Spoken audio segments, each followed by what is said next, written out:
Senadora Marta Tagle Martínez.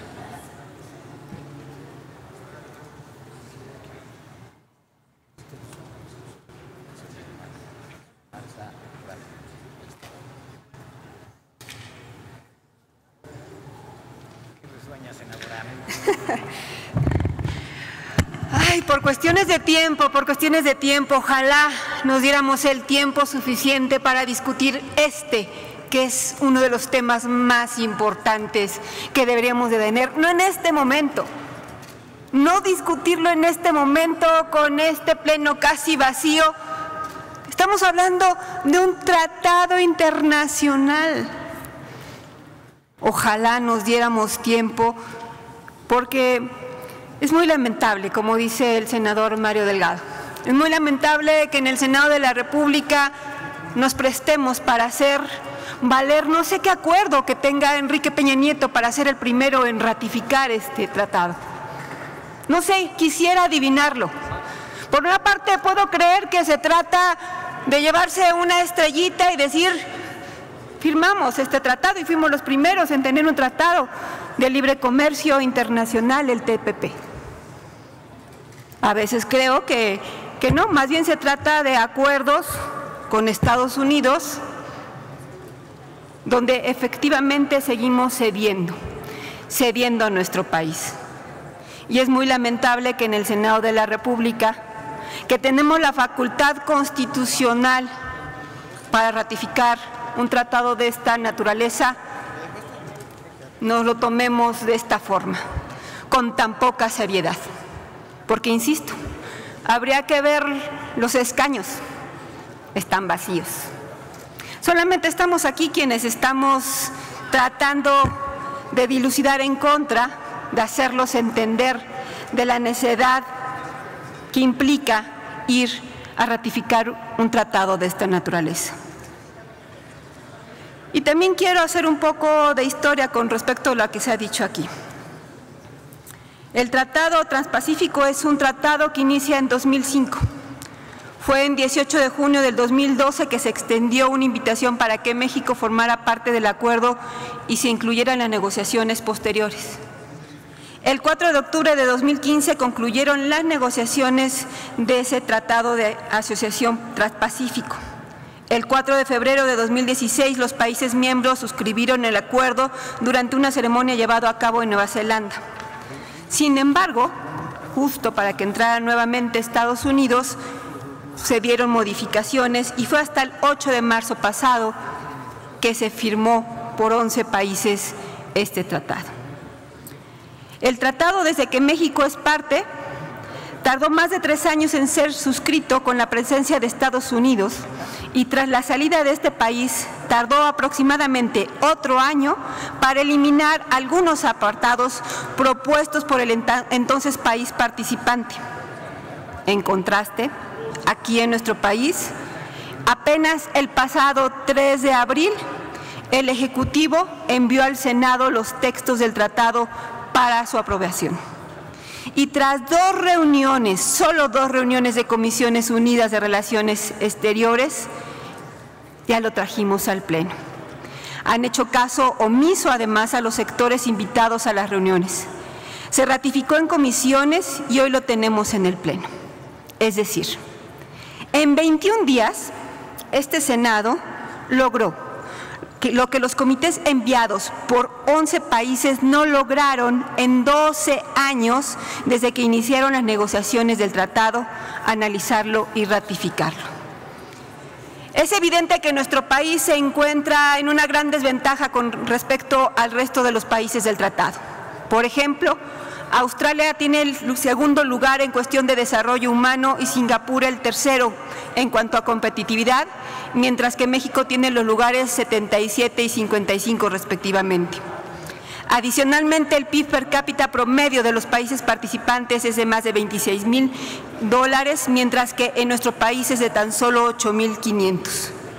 Sin embargo, esto no implica que no debamos abrir las puertas al comercio y a nuevos retos, pero deberíamos hacerlo con cautela, atendiendo al llamado que realizan los diversos sectores para dar un análisis completo y brindar protección a los sectores sensibles como los del calzado y el vestido.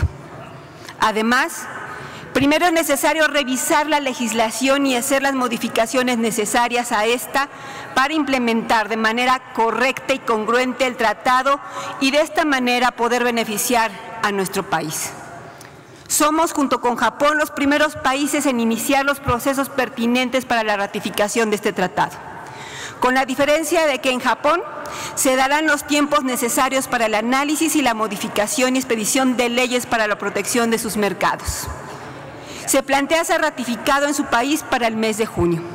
Malasia, por su parte, confirmó sería de los últimos países en ratificarlo debido de que se tendrían que modificar 19 leyes para la protección de sus mercados.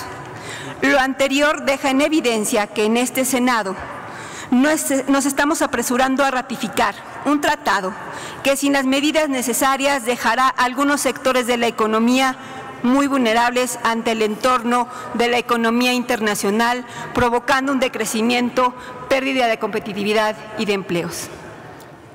Es importante entender que el comercio internacional, de acuerdo con Krugman, se deriva de la ley de la oferta y la demanda, por lo que es necesario identificar todas las fortalezas de nuestro país frente a los 10 países pertenecientes al tratado para poder ofrecer a los comerciantes, agricultores y demás agentes económicos las mejores condiciones de mercado y competencia. Adicionalmente, veo en los textos del tratado diversos temas controversiales. Uno que ya se ha expuesto aquí, mercancías, textiles y prendas de vestir. Derivado que los productores nacionales podrán verse afectados con la entrada de mercados similares de países más competitivos como Vietnam, además de las medidas de emergencia que podrán ser adoptadas por las partes. Otro son las reglas de origen y procedimientos relacionados con el origen, ya que los países asiáticos tienen amplias negociaciones comerciales con China, por lo que podría este y otros países beneficiar el tratado sin ser parte de esto. Defensa comercial. Al aplicar medidas de salvaguardia, medidas de protección del mercado mediante aplicación de aranceles y de las cuales el comité pertinente debería aprovechar al máximo. Propiedad intelectual. Por el tema de los aumentos del tiempo para las patentes de farmacéuticos, además se presentan lineamientos para el establecimiento de todas las patentes. Actualmente México es el país número 17 con mayor número de patentes, sin embargo, apenas cuenta con 70,000, mientras que Japón tiene más de 1,000,000. Adicionalmente se plantea que todas las patentes intelectuales y culturales tendrán una duración de por vida, más de 70 años después de la muerte del autor. Lo anterior muestra que el tratado afectará de manera directa a personas con alguna enfermedad cuyo medicamento sea patentado por alguna de las partes y el conocimiento y cultura general dejarán de ser de fácil acceso. ¿Y qué decir del tema de las contrataciones públicas? Que aquí en el Senado de la República ni siquiera pretendimos cumplir con esa legislación, en las cuales el gobierno podrá adquirir bienes y servicios de las partes del tratado y puede derivar en más corrupción de la que ya tenemos en materia de contrataciones públicas. Finalmente, en el tema laboral, en el cual se establece la libertad de asociación y el reconocimiento efectivo del derecho a la negociación colectiva, y a pesar de que se reconoce en el capítulo 23 la posibilidad de los derechos de las mujeres trabajadoras, hay que recordar una vez más al Senado de la República que no hemos recibido por parte del Ejecutivo el convenio 189 de la OIT para el reconocimiento de las trabajadoras del hogar, y si se tratara en realidad de querer dejar bien al Ejecutivo, yo les exhortaría a los compañeros legisladores del PRI que le dijeran que aún hay tiempo. Aún hay tiempo, presidente Enrique Peña Nieto, para ratificar el convenio 189. Entre hoy y mañana, ojalá lo pudiera hacer llegar. De verdad, compañeros legisladores, no le hagamos esto a la nación. No lo hagamos de esta manera por cumplir con no sé qué tipo de acuerdos que ha firmado el titular del Ejecutivo, el presidente Enrique Peña Nieto. Es cuanto. Gracias, senadora Marta Tagle.